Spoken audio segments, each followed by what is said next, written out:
Muchas gracias. Buenos días a todos los presentes. Quiero también agradecer a los organizadores de este evento por la invitación y por generar estos encuentros de divulgación de saberes, especialmente a Mónica Mendoza y a Renato Camarillo, quienes me hicieron la invitación.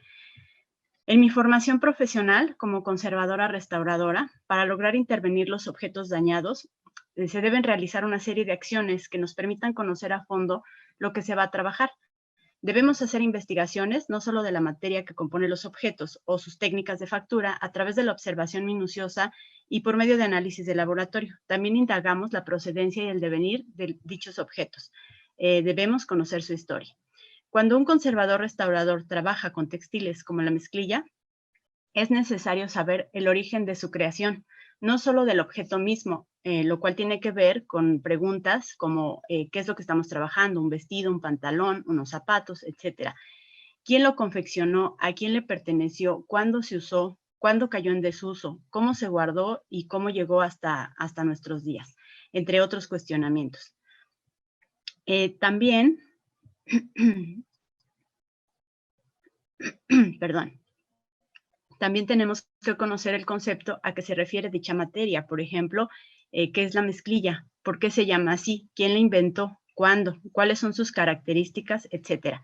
Es por ello que les compartiré pues parte de lo que he encontrado a través de los años sobre este interesante textil y su relación con el color azul de las plantas que hoy, de las prendas que hoy vemos a nivel global. Siguiente diapositiva, por favor.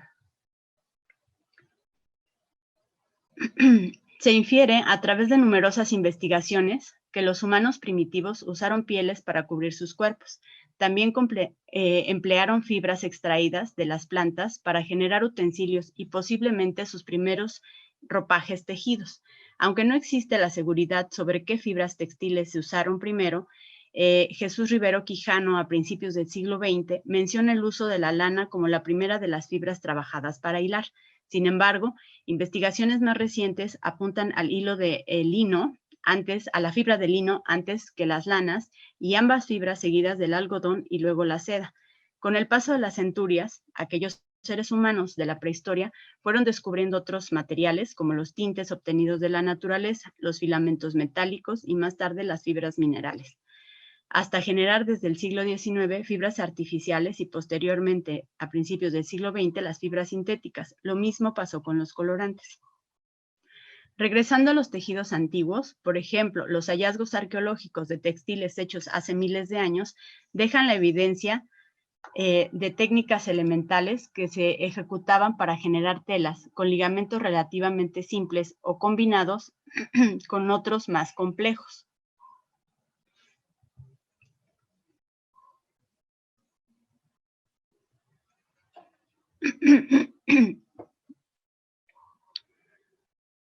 Perdón.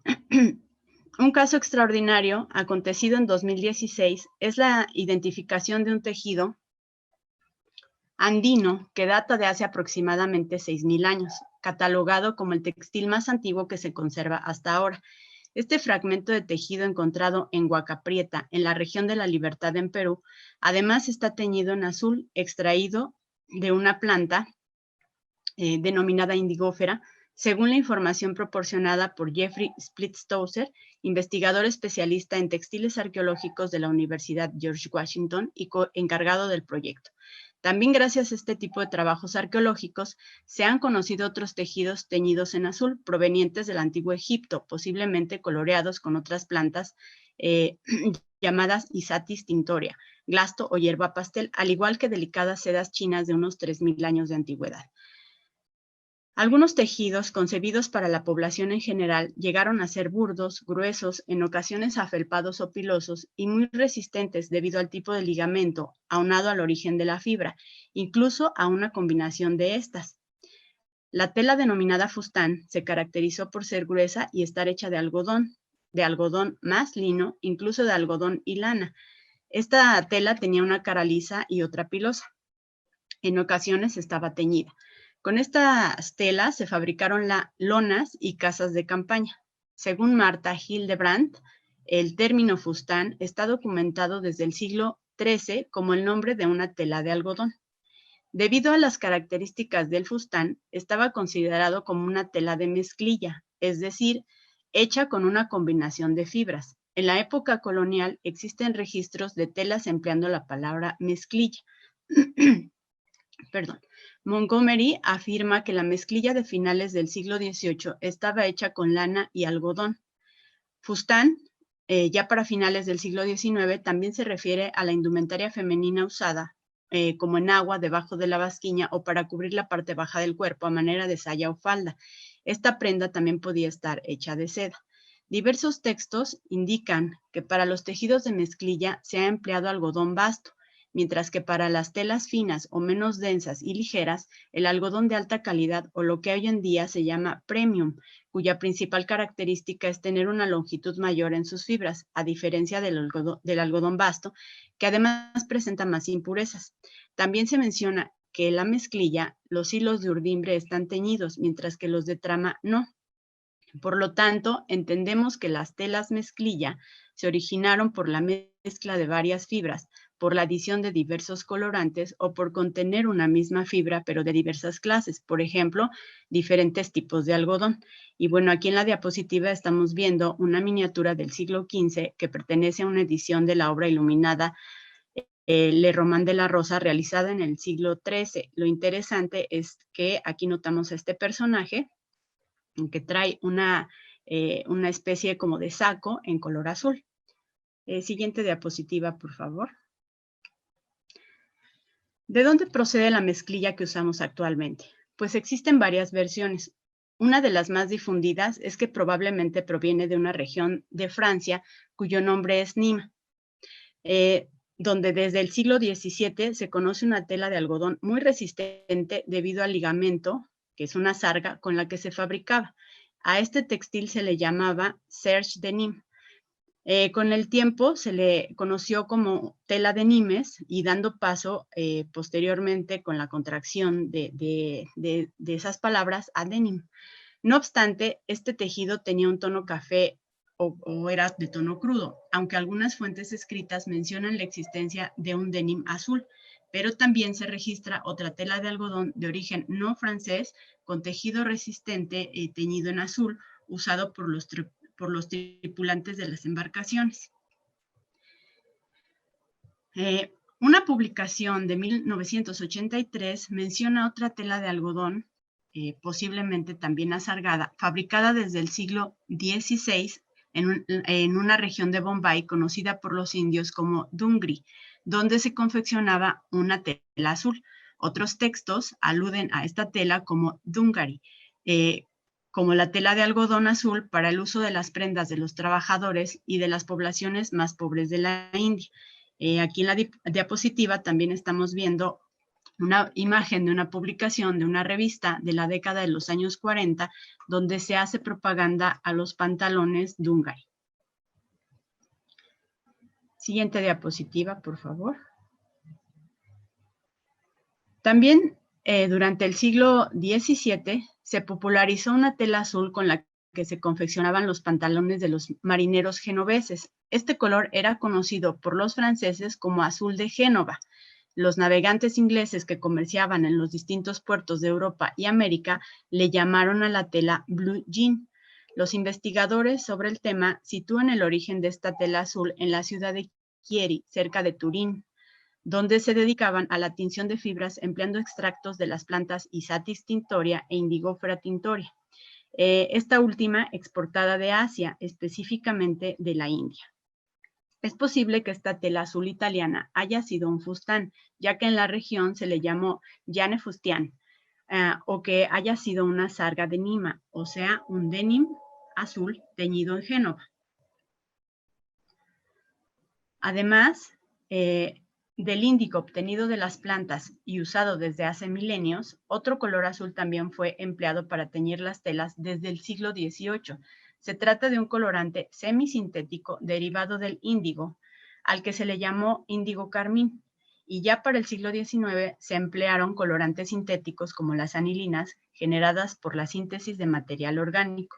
Y bueno, aquí en la diapositiva estamos viendo del lado izquierdo la planta Isatis tinctoria y del lado derecho la Indigofera tinctoria, que es el añil.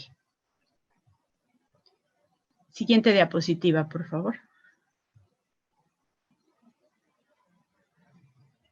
Aquí les quiero mostrar lo que salió como parte de una noticia que se dio a conocer en el 2010 sobre la obra pictórica exhibida en una muestra en París. Estos son óleos pintados en el norte de Italia que datan de 1670 a 1690. Fueron realizados por un autor desconocido al que ahora nombran el maestro de los blue jeans. En sus obras aparece la representación de ropajes que parecen estar hechos con la tela mezclilla, denim o tela azul de Génova, blue jean.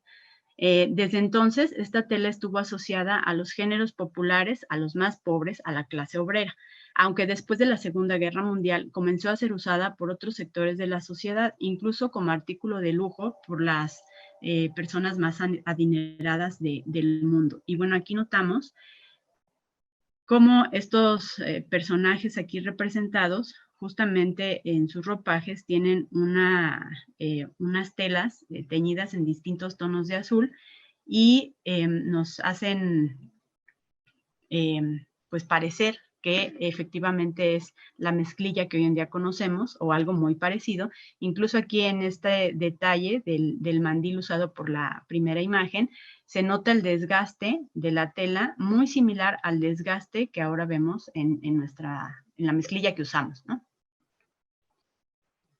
Siguiente diapositiva, por favor. Finalmente, llegamos a los vaqueros o pantalones de mezclilla, famosos desde el siglo XIX. Levi Strauss o Levi Strauss, un alemán que emigró a los Estados Unidos, formó su propia compañía de productos en 1853, donde se vendían insumos como las telas y ropa, especialmente para la gente del campo dedicada a cuidar el ganado y para los mineros. Su fama aumentó cuando comenzó a usar una sarga de algodón de tono crudo muy resistente que se usaba para los toldos de los carruajes. Posteriormente usó una mezclilla de algodón azul. Para 1873, Levi se asoció con Jacob W. Davis Juffies, quien era sastre, con la propuesta de colocar remaches metálicos en ciertas zonas de la prenda. Con la concesión de la patente que les dieron el 20 de mayo de 1873, nacieron en San Francisco, California, los primeros blue jeans de la historia. Y pues bueno, aquí vemos justamente las imágenes de uno de los pantalones de mezclilla azul usados a finales del siglo XIX y la famosa etiqueta 501 que hace alusión al lote y a la calidad de la mezclilla empleada para ya esos pantalones. Y pues bueno, el resto es historia. Gracias. Si puedes, la siguiente, nada más es para que se vea y ahora pues comencemos con las preguntas, si es que hay alguna.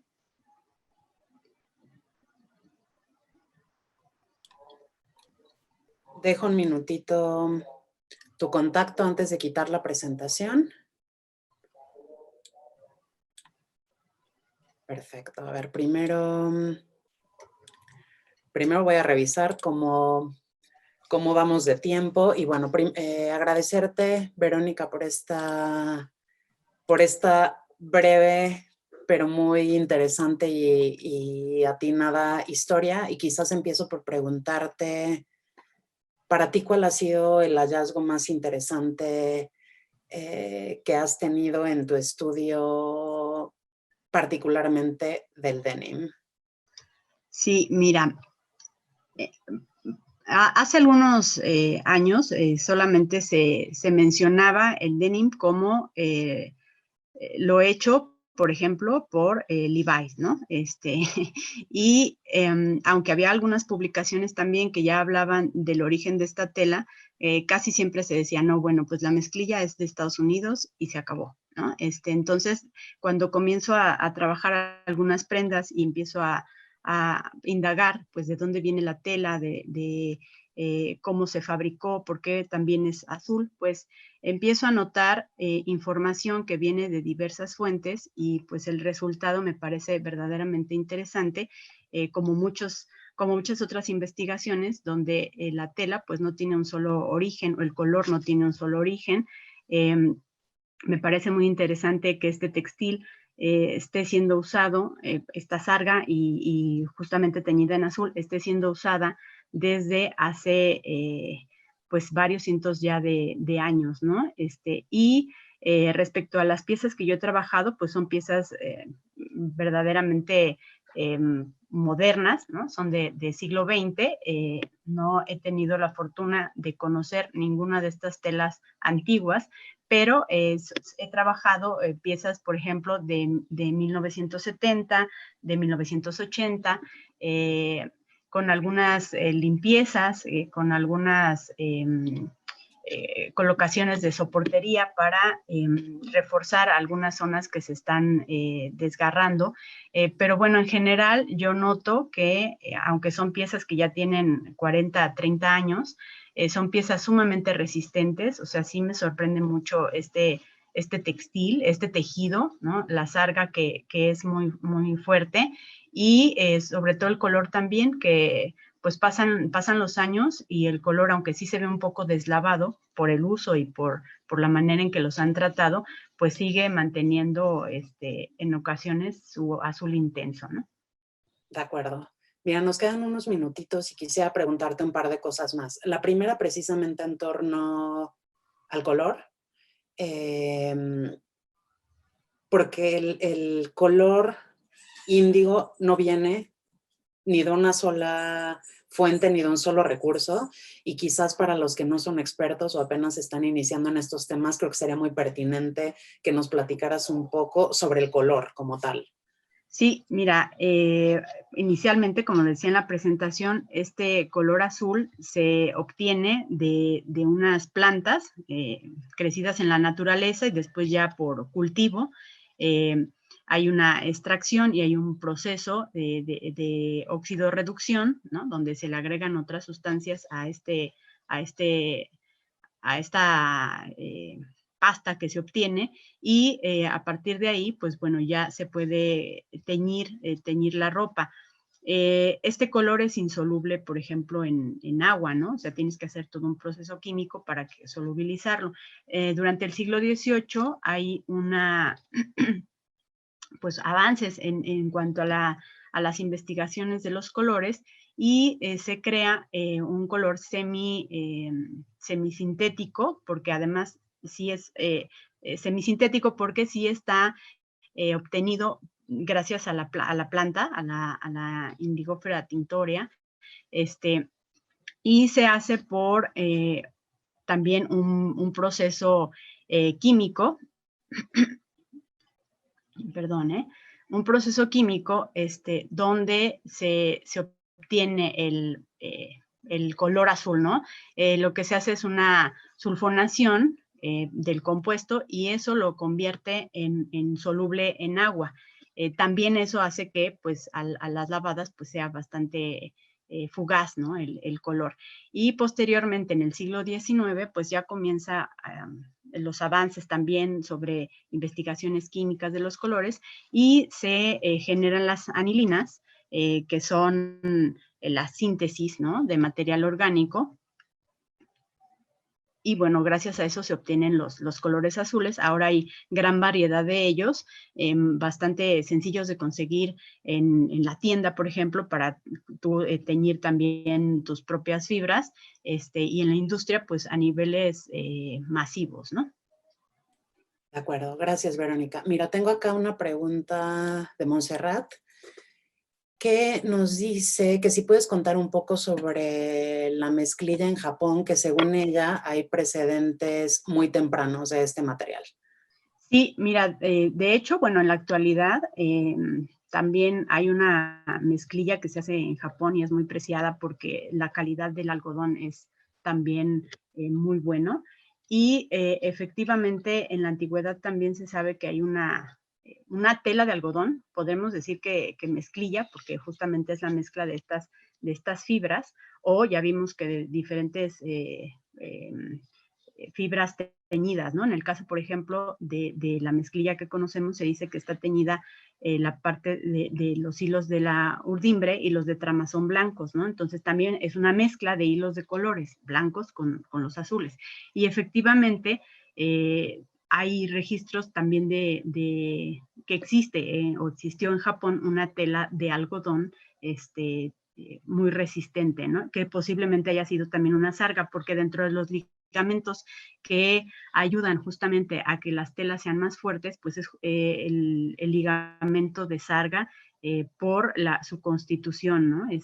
Son muy resistentes a las fuerzas físicas y pues a través del tiempo también se desgastan menos, se erosiona menos el tejido, ¿no? Bueno, o se erosiona igual, pero igual que otros, pero justamente por ese abundancia de hilos que hay entre el ligamento, pues entonces ese desgaste se comienza a ver menos o tarda mucho más en generarse, por ejemplo, un agujero o una rasgadura. ¿Y sabes de cuándo datan estos tejidos japoneses que pueden ser o ya formalmente mezclilla o predecesores de la mezclilla? Mira, también se habla del siglo XVI aproximadamente.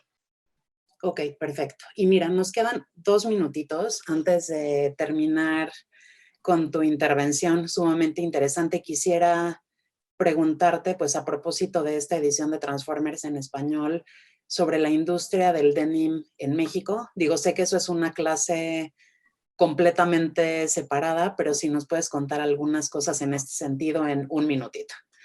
Sí, mira, en México, pues a veces a lo mejor ni nos lo imaginamos, pero es uno de los mayores productores de mezclilla que hay en el mundo.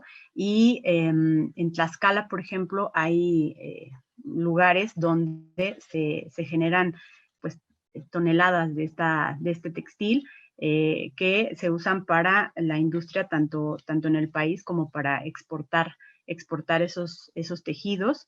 Hay mucha gente que se dedica a la creación de la tela y no solo eso, sino también ya generan sus propios productos, es decir, con esos tejidos pues hacen también ropa, ¿no? Los pantalones, camisas, qué sé yo.